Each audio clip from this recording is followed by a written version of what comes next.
Четене от Евангелието от Лука. А когато се изпълниха дните на очистването и според Моисеевия закон, донесаха го в Ерусалим, за да го представят пред Господа. Защото така е писано в закона Господен: всяко мъжко, което разтваря отробата, да бъде посветено на Господа и да принася жертва 2 горголици и 2 гълъбчита според реченото в закона Господен. По това време в Ерусалим имаше един човек на име Симеон. Този човек беше праведен и благоговеен и чакаше утехата на Израил. И Светия Дух беше върху него. На него бе предсказан от Светия Дух, че няма да види смърт, докато не види Спасител, изпратен от Господа. Напътстван от Светия Дух, той дойде в Господния храм, когато родителите донесаха младенеца Исус, за да извършат на него обичая по закона. Взе го на ръце, прослави Бога и каза: сега, владико, твоя слуга може да си отиде в мир, както бе думата ти, защото очите ми видяха спасението, което ти си приготвил пред всички народи, светлина за просвета на езичниците и слава на твоя народ Израил. А Йосиф и майка му се чудиха на думите, които се говориха за него. И Симеон ги благослови, като каза на Мария, майката на Исус: ето този младенец ще е причина за гибел и въздигане на мнозина в Израил и ще бъде предмет на противоречия, за да се открият помислите на много сърца, а на тебе самата скръбта за него ще пронижа като меч душата ти. Тук беше Яна, пророчица, дъщеря на Фануил от Асировото племе, достигнала до дълбока старост. Тя бе проживяла с мъжа си 7 години след моминството си и сега, вдовица на около 84 години, не се отделяше от храма, служайки на Бога с пост и молитва денем и нощ. В това време тя се приближи, като славеше Бога и говореше за него на всички, които очакваха избавлението на Иерусалим. Когато свършиха всичко според закона Господен, те се върнаха в Галилея, в своя град Назарет, а младенецът растеше и крепнеше духом, като се изпълваше с мъдрост, и Божията благодат беше върху него. Това е Слово Господне. Ето, брати и сестри, това беше Евангелието от евангелист Лука, 2 глава, четено по време на празника на Светото семейство в католическата църква. 2 неща, които според мен са важни за това Евангелие.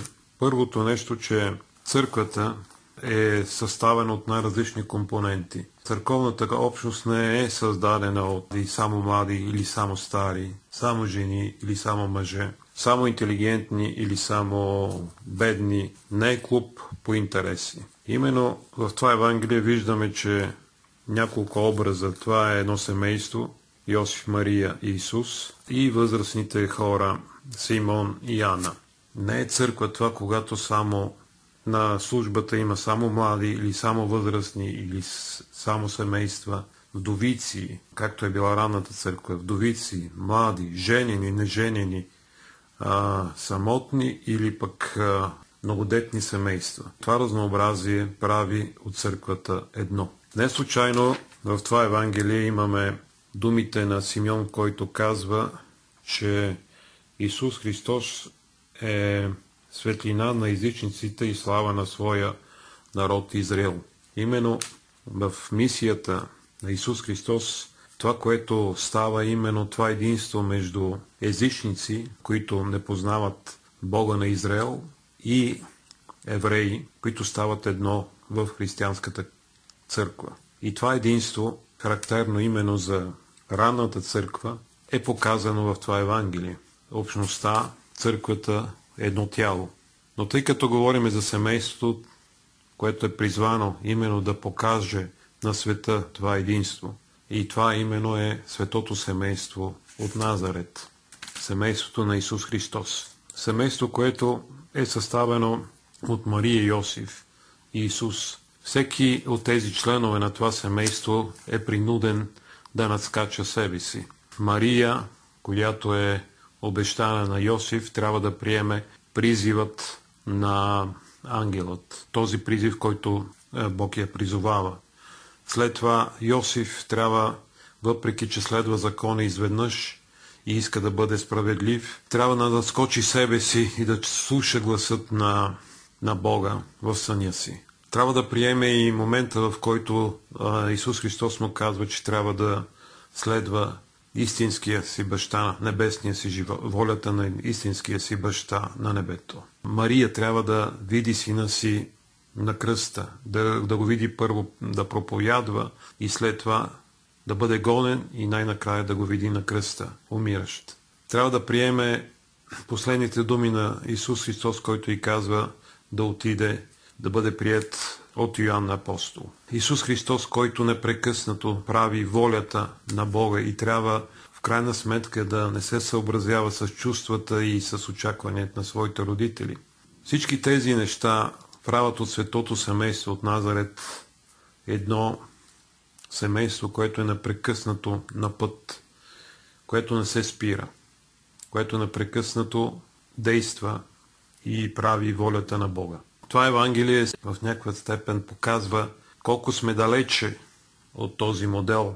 Когато си представяме светото семейство малко сладникаво и си представяме истинското щастие като едно хубаво семейство, най-много с 2 деца, хубава къща, близко до града, с голяма градина, къща по американски образец, с 2 коли. Децата ти учат в Америка, виждаш ги от време на време, с достатъчно пари, достатъчно осигурен, в който нещата върват както трябва. Ходена на църква в неделя, никой да не говори лошо за тебе. Всичко да бъде в твой контрол. Ето този вид християнство и този вид идея за някакъв вид благочестивост в крайна сметка се отдалечава от това, което е наистина пътя на това свято семейство. За да разбереме колко в крайна сметка сме не леко, а доста отдалечени от този модел, четейки книгата на Скот и Кимбърли Хаун, които са бивши протестанти, които са станали католици, и в тяхната книга Рим, Свиден дом се говори за съпружеския завет, за съпружеския живот. И там пишат: когато семейният завет се подновява, Бог го използва за да дари нов живот. Да подновява семейния завет е да използваш средства за контрол на раждаемостта, за да унищожиш възможността на нов живот, е равносилно да приемеш светата Евхаристия и да я изплюеш на земята. Кипли, католически автор, разкриваше как брачните взаимоотношения показват мощната, животодаряваща любов на завета по неповторим начин. Всички останали завети разкриват и предават Божията любов, но единствено при брачния завет любовта е толкова истинска и силна, че тя предава живот. Когато Бог създаде човека, мъж и жена, първата заповед, която Той им даде, бе да се плодят и множат.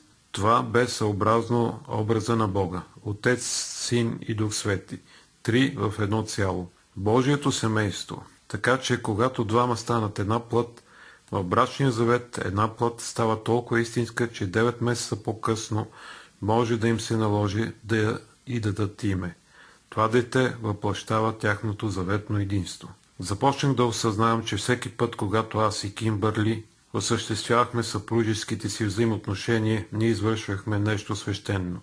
И всеки път, когато осуетявахме тази живо даряваща сила на любовта, чрез противозачатъчни, ние извършихме нещо скверно.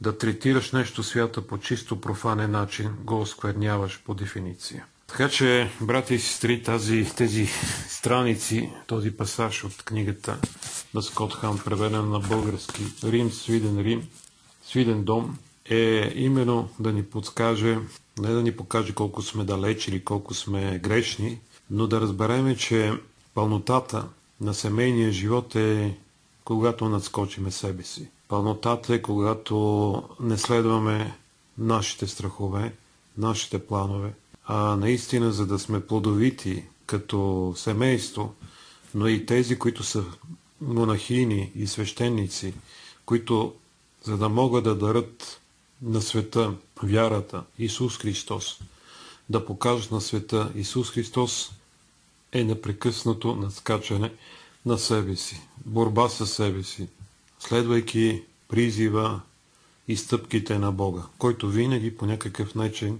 в началото не плашат, но казвайки да, както е казала Мария и както е казал цялото семейство на Исус Христос, се зачева не само нов живот, както чухме в тези страници, но се зачева най-важното – Исус Христос, самия Исус Христос, Спасител на света, който наистина понякога е противоречие за всички нас. Начина на живот на един християнин е противоречие. Не може да бъдем със света и с Бога. Така че мисията на християни, на християнско семейство е най-вече да покажат това противоречие. Така че всичко в момента в католическата църква е за семействата. Не семействата са за да ходят на служба, а обратното, храмът, свещениците, литургиите и така нататък имат една цел – да има здрави семейства. И от тези здрави семейства да се роди Исус Христос, призвание и да покажат на света истинския живот и истинското щастие. Амин.